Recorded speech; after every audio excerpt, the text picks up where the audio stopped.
Hey YouTube, we have a community tomorrow, and we're going to go over the evolution of this Pokemon and its moveset. But before we do that, we have to talk about something way more important, and that is how Niantic has picked the absolute worst time to do this community day. Now, this is going to be a stupid rant, but I don't care.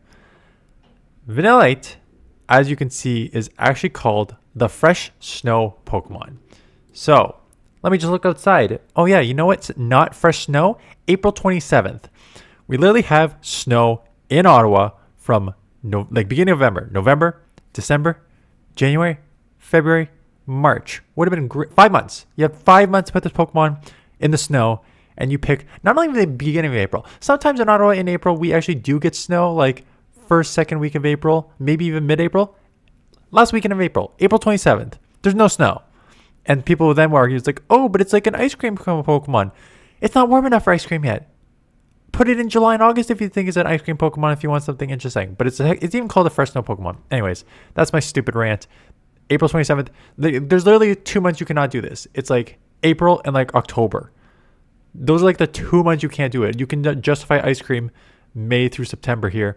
And you can justify snow November through beginning of April. You cannot put this at the end of April. It's insane. Okay, anyways, with that, Vanillite, the fresh snow Pokemon will appear if you evolve. So it has 2 evolutions. So you go Vanillite to Vanilluxe, and then if you evolve Vanilluxe during the event until May 4th, which is actually kind of interesting. So you get a week to evolve to get the. I don't know if I just like missed it on the last one. This seems like interesting to me that you get a full week to get the charge move on this Pokemon. Does this coincide with an event, or is this like how they're going to do community days now that you get a week to put the charge move on? Because that's kind of interesting. But you can put on Avalanche, and then all this other yada yada yada. Let's go. Actually, I hate now, again, this is just a side, I hate that their community day special research for money is now way above the actual event bonuses. Like, people care about the event bonuses. 3 times XP for catching Pokemon is the main one, and then the rest is the same as we always get. 2 times candy, 2 times chance for Candy XL when level 31 above, lure modules, incense, yada yada yada, trades, Stardust. Okay, this Pokemon is garbage. So much so that when you try to put, let me just move it over. When you try to put Vanilluxe into this, let's see if you guys can see it pop up on screen here. Yeah, you can. So when you put Vanilla, the first thing that comes up is the second evolution, the first evolution, I said the second level, Vanilluxe. And why? We'll put it in just so I show you, but just so you know, the first one is Vanilluxe with its 2 moves, Blizzard, Signal Beam, and the second one is Vanilluxe with Avalanche, which is the new move. And then the third one is Vanilluxe, which is the first evolved form. And when you run the Sims, you're going to see straight garbage, 2 and 46 in the current form, 8 and 40 with the moveset. So yay, huge improvement. But still pales in comparison to Vanilluxe. So you have a evolved form Pokemon that as like the second evolution sort of thing, worse than the first evolution in the Great League. And why is that? It's a lot on, if we just go to PvPoke here, oh look, it's my second one because that's how often I use this. And we search Vanilluxe versus Vanilluxe. Vanilluxe, it's just gonna be stat product, right? So you have 124 attack, 119 defense, 122 stamina for 1800 overall. That's okay. That's actually like a decent one. But then when you go into like the next evolution, you now will have a super high attack, not even super high, but like a higher attack, 131, with then 116 defense and 110 stamina for only 1690 overall. So you're worse in the stat overall. And then when you go back to the actual move sets, even though this thing gets Avalanche now, you still would argue that you'd want Icy Wind over Avalanche. So now you have like a worse move set and worse stats on a Pokemon where its typing is already garbage. Ice is probably one of the worst. Ice is definitely one of the worst. I'm going to go on record and say it's the worst typing in the game. For this exact reason. You only resist one thing, and that is other ice Pokemon, which is borderline useless because you won't be able to, with ice moves, hit super effective against ice Pokemon either.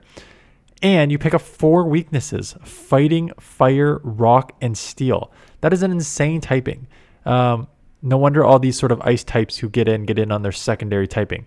Dugong with water, Lapras with water, Sandslash with steel, right? There's pure ice Pokemon aren't it. Like, in fact, let's just put in ice. Or so we go water, steel, rock, fairy, steel. Again, these are repeats. Frostlass is ghost, Walrein water, Abomasnow grass, water, Cedar maybe the first one that's a pure ice. Yeah. So if Cedar is the first one that is a pure ice, gets in because of the stats. 213 stamina is huge.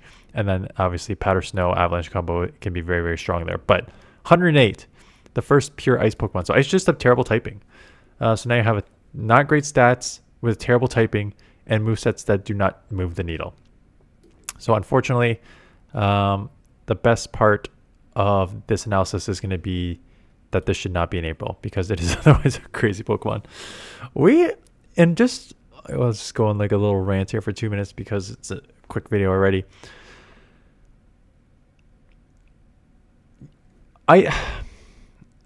There's always a couple good communities, right? We're always going to get the good dragon community in June. Like in June, we will have a dragon community.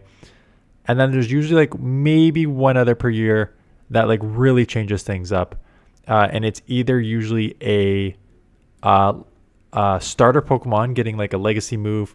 So, you got your Blast Burns, your Frenzy Plants, your Hydro Cannon. Like Hydro Cannon just, as you can see, just like changes the game, right? For Alligator, Blastoise, Greninja, Samurott in some limited cups, and Empoleon in some limited cups. Anything that you have a legacy move of Hydro Cannon, Frenzy Plant, Blast Burn automatically gives you a huge edge up. And we usually get at least one, probably multiple per year. So you usually get like 1 or 2 good ones there. And then you get a Dragon one in June, which is always usually pretty good. For the most part, you're not seeing a lot of Annihilates and Primeapes with Rage Fist, right? You're seeing these. You're seeing Vanillite. You're seeing, I can't even remember all the other bad ones that we've had, but we just like bad after bad after bad. Can you like Legacy? I wish.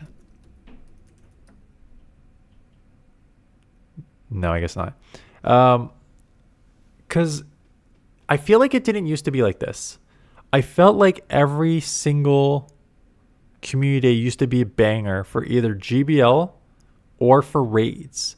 Like we used to get like for raids like Metagross with Meteor Mash. We used to get Rhyperior with Rock Wrecker, and some of those actually have play in Master League, but for the most part those were like raid attackers.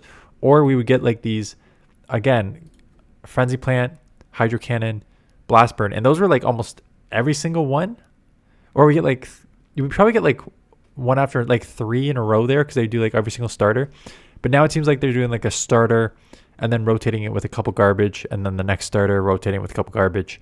And it just makes these communities like rough. Like it makes them unplayable. Like this is a borderline unplayable one. You can finish this in 20 minutes unless you want to grind for XP or whatever. Like if you're newer to the game and you want to grind XP, sure.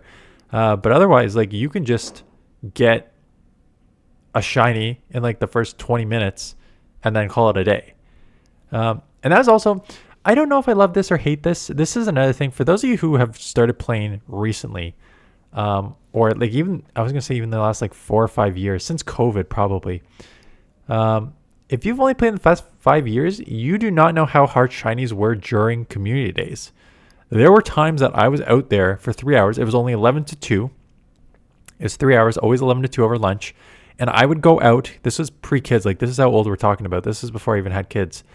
I would go out from 11 to 2 in Ottawa, very densely populated place, driving to all the hot spots where there's just like hundreds and hundreds of Pokemon.